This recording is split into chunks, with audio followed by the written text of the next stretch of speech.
Everybody, and welcome to another edition of Words, Images, and Worlds.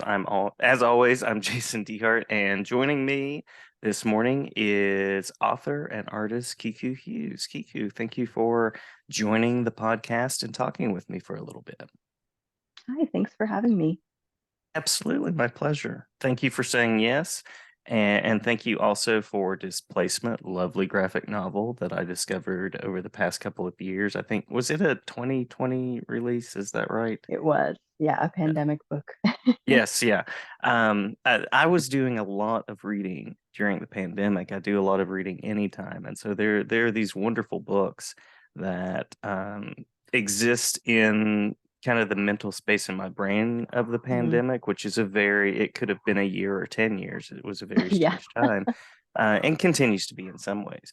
But I wanted to highlight displacement and talk about it a little bit, and also talk about anything else that you have in the works. But before we do that, I also like to ask about author and artist origins and things of that nature. So, would you care to share anything about what led you to the written word, to illustrating, and the world of comics? Yeah, it was kind of a convoluted path. I always loved drawing growing up, but I never considered it as a career. So I ended up thinking about doing journalism or something like that. But I ended up going to college for an English literature major because the only thing I knew is that I really liked reading and thinking about books. And apologies if you hear my cat yelling. No worries at all. Pets are welcome. And so, I pursued the English degree and I really enjoyed it because, again, I got to read a lot of cool books that I probably wouldn't have known about otherwise. And I think that was important for me, sort of figuring out the eventual end goal of comics because it was really a way for me to learn how to read, which I think is important, and especially if you're gonna try to write, which I never thought I would do. So after I graduated from college with an English lit degree, not really sure what to do again. That was around when I discovered webcomics, which and I don't even remember how it happened, but I stumbled upon a few webcomics who, of course, are recommending other webcomics, and I realized, first of all, that they were a really cool way to draw and tell stories, obviously. But second of all, it was a space where there was a lot of really cool stuff happening because people, were able to publish their work without the sort of, uh, I guess, the rigid structure of the publishing industry, which, to this day can still up, uplift, primarily white cishet male voices in publishing. And with webcomics, there were all these different kinds of stories being told and really getting out there, despite the sort of hangups of the publishing industry. So that was a really sort of a big moment for me thinking, okay, webcomics are really where the cool stories are happening. And from there, I just started reading a ton of comics and then started making them slowly but surely. Was it, did you initially intend to do web comics, or did it grow into other ways of creating? I wanted to do webcomics, and I did start one right before I signed the contract for displacement. So then, of course, I had to put it on hold. Um, but it takes a lot of discipline to do a weekly or a monthly even webcomic that sort of updates regularly. And I'm not sure if I'm that disciplined to have that kind of consistency of output every week. But yeah, I didn't really go into it thinking I was going to make a book, but I loved making short comics initially.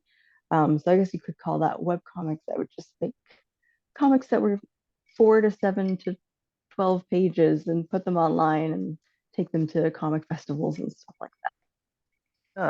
I love that journey from sort of the English major, English world, and you're absolutely right. Such a limited range of authors in that space. Mhm. generally to thinking about comics and creating. I sort of my journey went up and down. I was a comics reader, and then I started getting really into like the esteemed literature, and I thought that was what I would teach as an English teacher. And it turns out that actually things like web comics and contemporary voices are much more engaging and representative. Mhm. Yeah.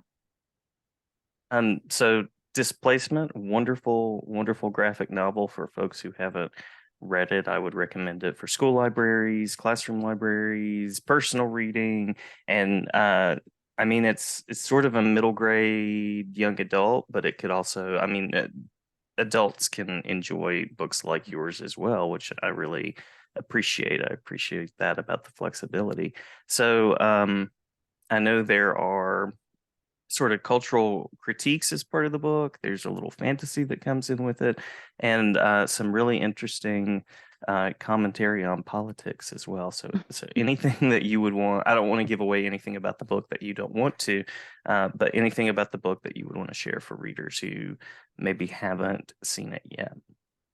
Yeah. Well, I always have to take the opportunity to talk about Octavia Butler's Kindred, which is a book that I was assigned in one of my English lit classes, thankfully. Mhm. And it kind of really opened my eyes, first of all, to the way that time travel specifically can be used to explore generational trauma, and also the way that sci-fi itself, it can sort of be used to you can use these tropes that people expect and that people understand through pop culture, to tell a sort of different story, which is what Octavia Butler was really good at. She took Mhm. a lot of these tropes and sort of twisted them to tell a much more in-depth story about sort of the human condition. and so that reading Kindred was a huge part of sort of what eventually became Displacement. Oh my god, I'm sorry. My cat is going crazy. Just um love Zoom. They just love Zoom. yeah. He's been bored all night. Um and uh so yeah, I thought about time travel as a sort of metaphor for generational trauma. But for me, when I was sitting down writing Displacement, which I'll just sort of give a brief discussion. It's a sort of fictionalized teenage version of myself being pulled back through memory, is sort of how I say it, Mhm. instead of through time, to experience Japanese American incarceration alongside my grandmother, who was 16 when she was taken to Tanforan and Topaz. And so I decided to make it memory travel rather than time travel in this book, largely because as I was researching and thinking about how I was going to make this story, there were things that I knew I would never be able to access, information I'd never be able to get, specifically about my grandmother. She died before I was born, so I could look up her records, I could look up the general experience of what people went through in camp, but I couldn't get to her actual story, which was sort of a central tension in Displacement. I'm searching for evidence of her, but all I see is sort of from a distance. And so the memory travel gave me sort of the flexibility of not having to necessarily get her life and the facts of her life 100% correct. It's more about sort of what a community remembers, and how that is passed down through the generations. And it comes together really beautifully with the words, the images, any message, any sort of takeaway that you'd want readers to experience. Thinking now about those who have read it, that point of resonance from you as the author to the reader. Well, thank you, first of all. Yeah, I mean, I definitely wanted to use the book both as an educational tool about the facts of camp, and about sort of the way that history becomes a really important tool for navigating the world today, and how sort of understanding the climate and the ways that people sort of slowly allowed this sort of mass injustice to happen, Mhm. how we can sort of identify that and figure out, you know, that's still happening to people today. That's sort Mhm. of why at the end of the book, I really try to tie the events of Japanese American incarceration back to the present with, the 2016, 2017 travel ban for Muslim immigrants, for all the separations at the border that were happening at that time. Um, the current events that were happening as I was writing this book were definitely on my mind, and the similarities between the ways that minority groups get scapegoated in order to push a political agenda. It Mhm. was happening all around me, so I had to sort of bring that all in at the end. Um, yeah, And I appreciate everything that you balance in the story, the historical perspective, the commentary of the 2016, 2017 time, and then just the youth identity, the sort of, as you said, the fictionalized version of yourself that comes through there. So really a lot to appreciate and a lot to learn from as well. thank you. Yeah, I wanted to make my character the same age as my grandmother, to sort of parallel that experience. She was just 16 when she was having to deal with this entire world change around her. And, it's already a hard time.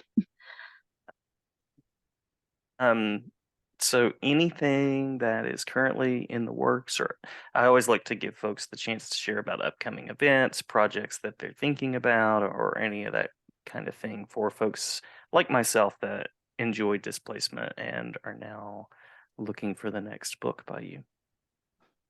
Thanking you. Well, I am working on one. I'm in the thumbnail stage at the moment, which, for anyone who isn't aware of the comics making process, at least for me, I usually start with the script and then I do the thumbnails, which is a process where you basically are laying out the entire book and figuring out what the pages are going to look like, and who goes where.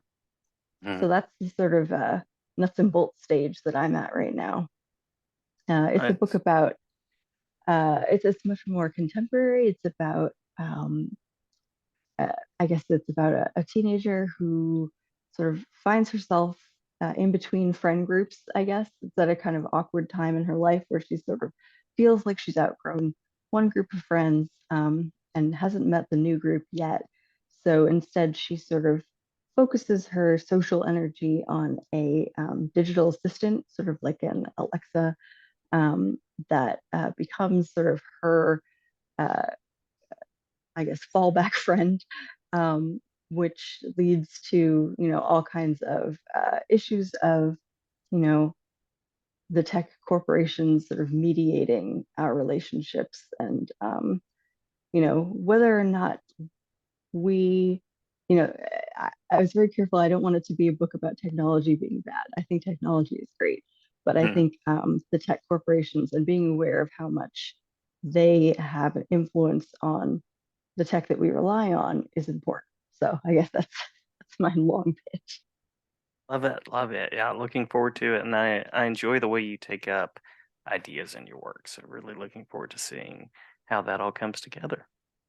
Thanks so much.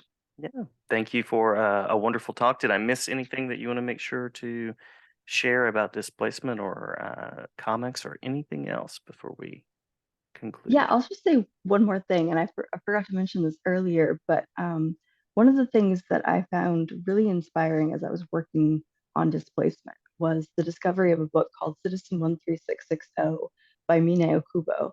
And this was a illustrated diary that she kept. She was actually incarcerated at Topaz and Tan Fran, same places as my grandmother, but she was a little bit older. She was in her early 20s. And she was already an artist. And so what she did was she recorded her experience in illustrations and then wrote little commentary about it. And it was actually the first book published by a Japanese American about their experience in camp. It was published in 1946. Um, and so, I always like to mention that sort of the history of Japanese American incarceration has been told as comics since the very beginning. And art was such a huge part of the community and keeping people sort of sane in there, that, I feel that this comics are a really important part of the entire story. Mm, mm. And wonderful to have the story that you've shared as a part of that network of stories. And yeah, very, very powerful. I like how Octavia Butler has informed this, as well as multiple other things. So much to check out. Mhm. Thank you so much, and glad to have you back on when the new book arrives somewhere in the market, somewhere in the future. Thanks so much. Thank you.